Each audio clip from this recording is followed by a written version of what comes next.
Hello, everyone. This week we are talking about spirit, and this for me is a very important topic. I loved Molly's post about being filled with spirit, and the more connected you are to that spiritual place in your life, the less room there is for a lot of those negative emotions. So I like to look at spirit as something separate from religious belief, separate from religious doctrine, and really look at spirit as a place of personal growth, personal connectedness, and practices in your life that grow and build that feeling of having good spirit. So for me, whether you are meditating or praying or just being still, it really is a look at what are you doing every day to fill your spirit. Do you have artistic expression that you look to? Is it quiet spaces? Is it nature? Where do you feel connected to spirit in your life? Do you have practices in place for yourself that can help build and strengthen and solidify that feeling of being full of good spirit? A lot of us are feeling very isolated in these times. We can feel a little bit connected to people through things like social media, but in the grand scheme of a day, those connections that we have here can feel very empty, that there's a lot of comparison that we do from our lives to the lives that we see online. And that can leave us feeling like we're not enough, or that we don't have enough, or we don't live in a place that's nice enough, or we feel lacking in that comparison to other people when we look at them on these social media platforms. And that broods a lot of discontent.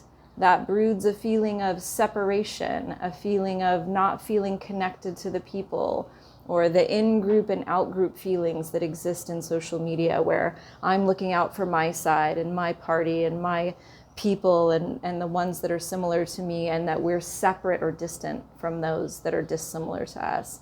And there really is a lot that connects all of us, regardless of affiliations to religion or nations or cultures or just any number of things that you use to disconnect yourself from people. I think part of spiritual growth is to understand that we're all in this together.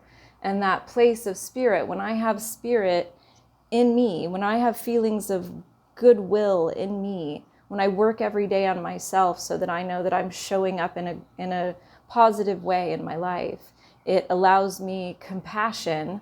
That compassion for myself allows me to have compassion for those people in my life. And I think that is something that's really important. So when we're talking about emotional growth, emotional expression, daily practices, accountability, being kind to yourself, being kind to others, learning how to express yourself in a way that's very genuine, and sensitive to the expression of others, trying not to take things too personally when other people are being triggered or they're behaving in a way that makes us uncomfortable. I think that a really good foundation for that kind of growth is to have a spiritual practice in your life, whether it's going and connecting to nature, doing some kind of artistic expression, meditating and being still, praying and feeling connected. Whatever those practices are in your life, I think now more than ever, we need to make sure that those things are built into our daily routines, that the feelings of depression and separation and solitude and loneliness are very real in our world today. And the way to move toward health, internal health, is to build in a practice that fills your spirit with joy, that fills you with a feeling of connectedness. So I would encourage you to communicate your thoughts on spirit and to talk to me and Molly about how you connect. How do you connect to people in your lives? How do you connect to things that are greater than you? How do you connect to the planet and the plants and the animals and the things around you? What are you doing every day to fill your spirit? Thank you for showing up today.